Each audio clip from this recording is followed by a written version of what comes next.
Hi. So that's a twist that I wasn't expecting. It took us a second to get going, but I'm here now. I'm getting lots of pop-ups. Okay, I think we're going. I'm gonna have no clue how to see comments at the end of this, so that's a twist.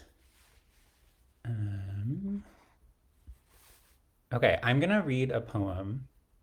I'm hoping that Sarah will message me if it's not working. Um, okay, I'm going to read a poem by Margaret Ross while I wait for people to come in, and then we'll kind of go from there.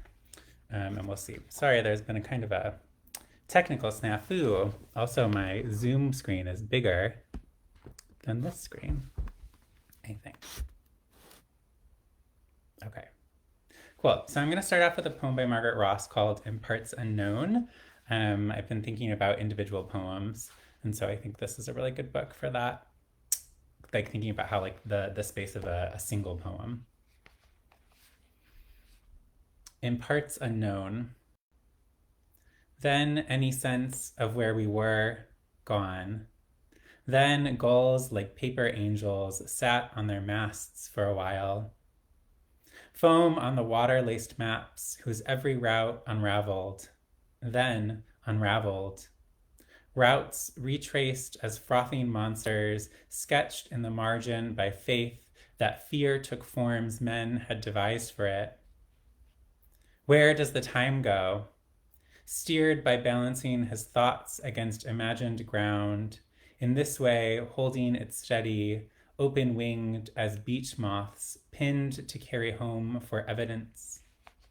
Faith sailed on white silk panels of a dress she wore the day he left, whispering, "Imagine that you are already coming home to me."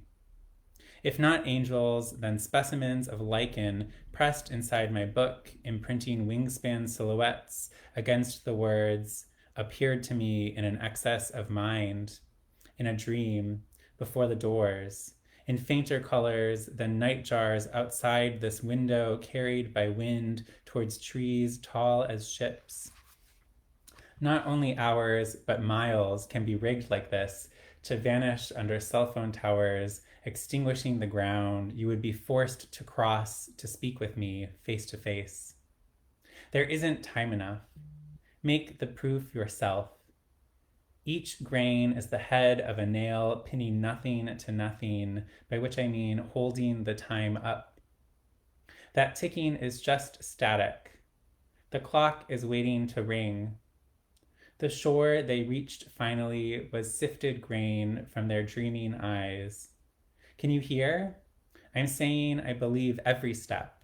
5 girls in white leotards climb into a tall case clock.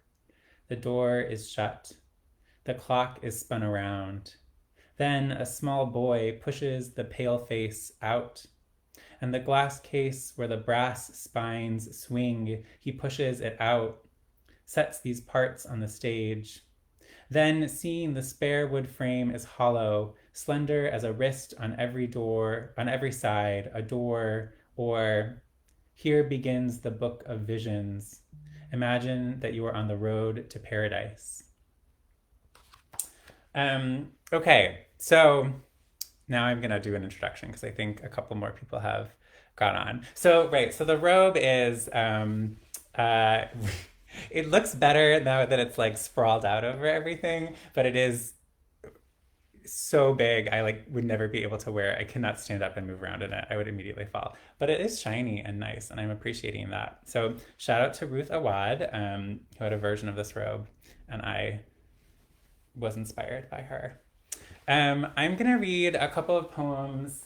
I'm gonna read one poem from my first book, a longer poem from my second book, and then 2 new poems. And all of them are like have a little bit of length to them, so that should take us up right to the end of the time. And then I'll take questions. So thank you, Poets in Pajamas, for having me and giving me a reason to acquire this fluffy robe, which I am really been looking forward to wearing, but maybe I should have tried on before just now. So we'll kind of work our way through. Okay, so I'm just going to read the last poem of my first book, which I've been reading a lot from my new book. And I missed my first book. It's like so cute. Um, so I'm coming back to it. You were trying to find the line and its cease. Had you made the decision, or was it made for you? There are many rooms, and you suffer most when you go between them. A tendency, even in language, to uninhabit. But now we know there are rooms. We know it is the going from one to the other that takes it out of you. Blue room into blue room. If only facts would move forward. Ellipses without elision, only gap. Where the skull meets the neck, feeling gathers as a grounding stone. Soak it in salt water, warm it in your hands. Let it settle your flickering form, rough outline. Return it to that sub-occipital space, just like back here. A center or one of them, a knowledge. The stone's river or the river in your spine. Even the ocean is evaporating where it lies exposed. When I was thinking about this, so my first two books are both kind of projects in that I had a preoccupying question in my first book about my relationship to my childhood gender, and in this book about kind of the relationship between everyday moments and violences. And I now don't have quite so certain an overarching question. So I've been writing these kind of like individual poems, which have smaller relationships. But I realized that I actually did write kind of a poem on its own that's in the middle of this book that kind of found its way into After the Fact. So I'm going to read that one, which is a little bit longer. It's called Apparent Corona, which I wrote in 2017 and takes its title from a Myung-Mi Kim poem from, I think, 80 something. Let's see what my note says. I wrote the poem in 2018. It's from Myung-Mi Kim's 1999 book, Dura. We didn't know the coronavirus was coming, but it is interesting, and you can kind of hear it in the poem, how the poem predicts things and like what it gets differently or not, unknowing that it was going to predict things.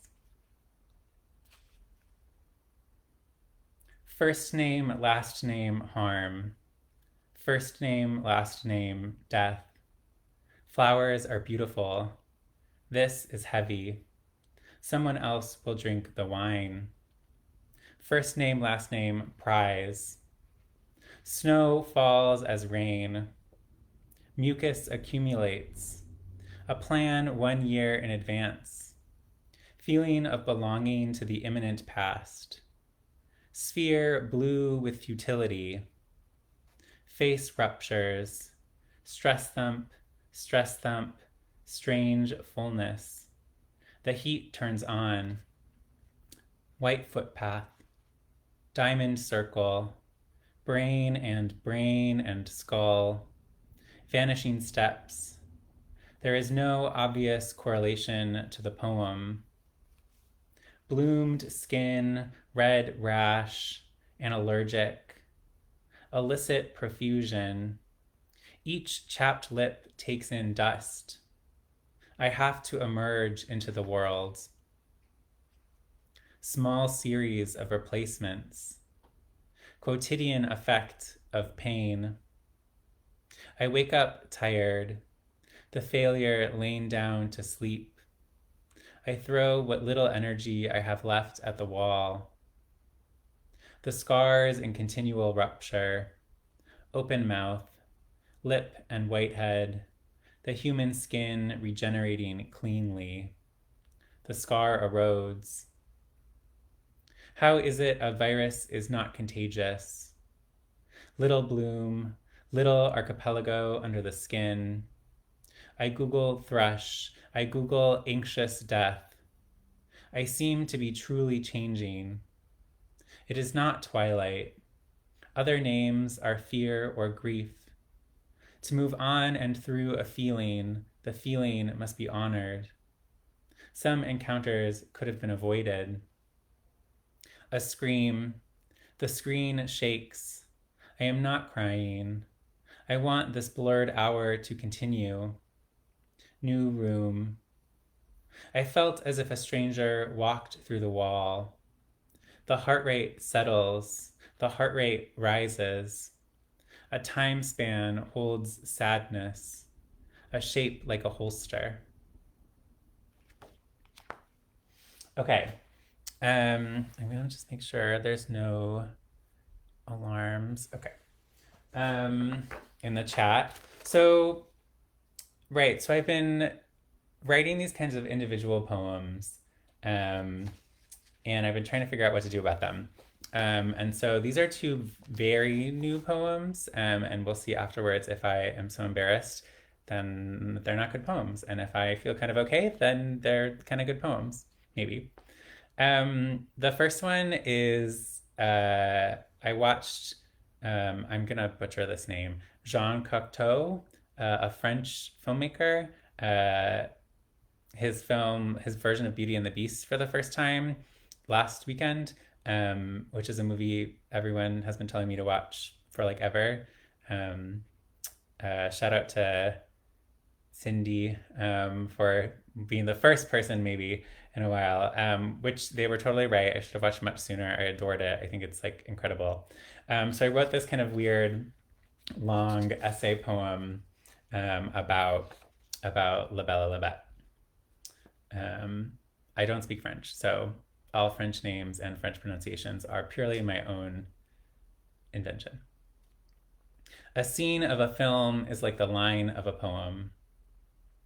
In Jean Cocteau's 1946 film, La Belle et la Bête, a steward almost walks under a ladder, is told not to, looks at the ladder, and does it anyway.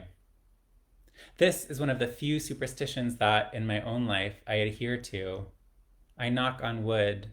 I do not walk under ladders if I can avoid them. In Cocteau's La Belle et la Bête, the transformation of people into objects is incomplete, and hands hold chandeliers, pour goblets of wine. Faces blow smoke from the fireplace. We know that the merchant can see these hands because, for example, they point him in the direction of the lavishly set table. But the merchant does not react in horror until a hand lifts the wine jug. His daughter is not disturbed by the door or the mirror whispering to her, only at first by La Bête's face. In Cocteau's La Belle et la Bête, when La Belle shares the name of the man who proposed to her and whom she refused, La Bête recoils as if he has been harmed, as if he recognizes the name, as if Avenant had once been his own lover. And the next we see La Bête, it is late. He is at La Belle's door covered with blood. His fur is smoking. What is dreamlike or faded in the film I envy, because I experience life as open, driven by intention or by succumbing to time's onward progression. I read about how time is not linear. We only experience it as such. But I do not experience time as linear so much as I experience it as a progression. It has a trajectory. It is not thin. In Cocteau's La Belle et la Bête, an individual has a destiny, as when La Belle enters the castle without announcing herself and finds herself in her own room. Like the line of a poem, La Belle turns away from the door to lean against its frame in a tableau. She rises from the stream of the film at the same time as she is a part of it, tied to the frame before and after. In life, an individual may have a destiny, but it is only local, and one's pull or push against it may not change the world beyond them. Films, for example, are filled with men attracted to power, but the thought of that kind of power makes me ill. I imagine these men do not understand what they have.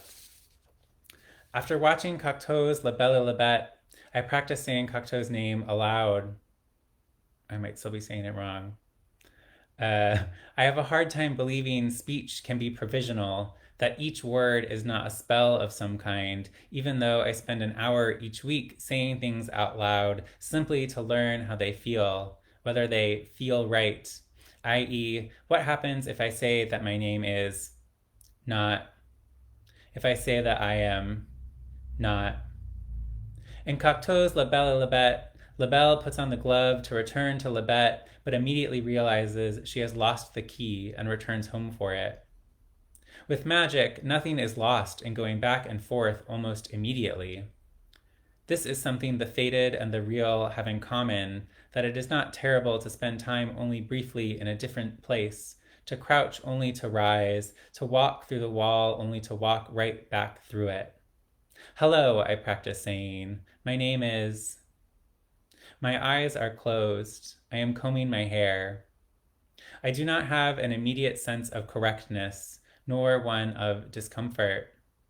In Cocteau's La Belle et la Bête, when the prince asks her about flying away with him, instead of saying, I'm not frightened if I'm with you, La Belle says, I don't mind being frightened with you. In going with him, she leaves her father, and she does not mention him as she makes her decision. Her father, who had been ill, and who had been the reason she had not gone off with her previous love. Her father, who had been the reason she had been unhappy with La Bête before, when he was La Bête. He looks like someone else she loved, and that similarity's relevance is hard to discern. In Cocteau's La Belle et la Bête, the only other animals are a pair of vicious swans and a horse called Magnificent, who can always find his way, but who they also leave behind. In Cocteau's La Belle et la Bête, La Belle puts feathers in her hair when she dresses for dinner, like fur. Okay, I'm just going to read one more poem. It's a little bit shorter. If you have questions, please put them in the chat. I've been informed that there is a serious delay in between when you put the questions in the chat and when I receive them. So I'll read this poem. I'll talk about something for a little bit while I give you some time, and then we'll go from there. This is also a pretty new poem called Californian. It's sort of inspired by a Brian Tier poem from his book Pleasure that's also called Californian. The second Californian in his book, not the first poem that's called that. Californian. Except cold mornings, no rain marks the shoulder, relaxed into neon. Drought is a specific kind of lack, rough to touch, translucent. I like information, the edge of a hand shielding an eye, and the pupil, simple as a camellia, opens or lops off, heavy and strangely vertical. Spread out on the grass, you look up. Cicadas emerge annually here, with you fastened to plastic, picnicking, making jam. It is the first I learn of it, complicated grief, green ghost who, like the grass, is expensive to keep alive. We move the weather with less care than a girl. We move the girl with less care. I'm embarrassed by a natural thing, that Anna's hummingbirds live here year-round, next to your friend's voice, next to my first poem. Standing on the side of a small mountain, I almost came home, the red forest spilling in the rain. I experienced a fever but ignored it. I experienced it as a bowl, as round, as if, with a thought, I could roll it back. Thank you for listening. I hope that was kind of fun. It's kind of fun for me. I had a very, very busy week, so I am happy to I have a glass of wine over here. Okay, I have a question. Could you talk a bit about your new book and the apocalypse? Yeah, absolutely. So there's a couple ways to think about it, maybe. But one of the things I was actually really worried about with the book was it's not exactly a space book. There's like space stuff in it, but it's not like set in outer space. And I actually did a class visit where a student said, well, the thing about the meteor is the thing that comes towards you, right? It comes from outer space towards you. And so it's rooted in the, still in the earth as it interacts with this thing from a different place. And so the apocalypse, the book has a kind of it's what am I trying to say?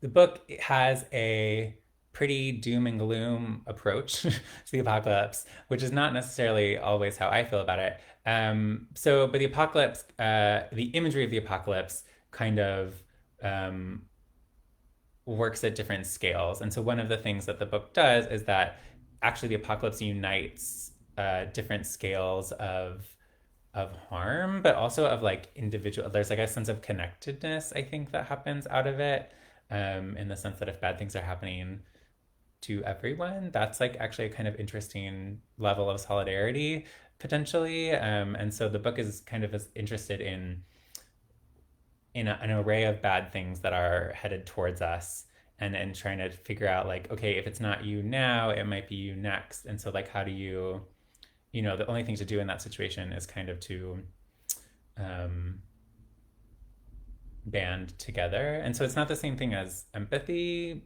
really, I don't think, because it's not quite saying like the thing that will happen to you will happen to me, but it's saying that like something bad, this is really dark now, but that like, that like if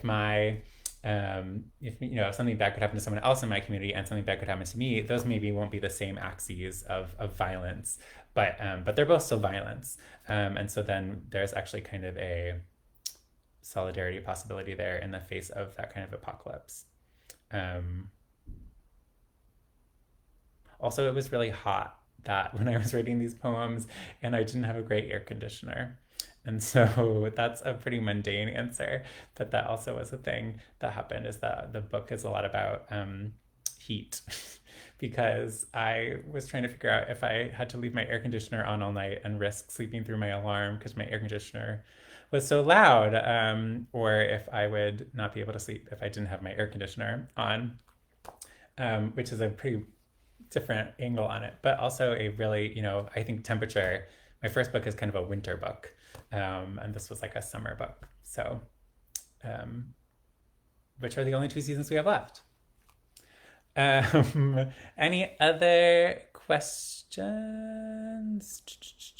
How does performance influence your writing?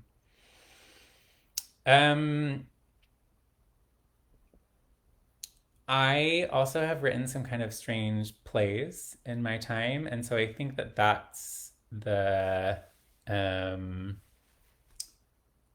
so I usually think of, I guess I don't think of performance when I'm writing so much as I think about them being read aloud. And I'm not like I don't have a background in slam, but I am interested in like how to create. So my poems I think of as being in some ways demanding of the reader's attention. And so also when I'm writing them, I'm also thinking about, okay, if you're listening to me, like, are you going to be able to make it through the poem? Like, is there something linguistically or sonically that's happening that's also working in the same register that's compelling?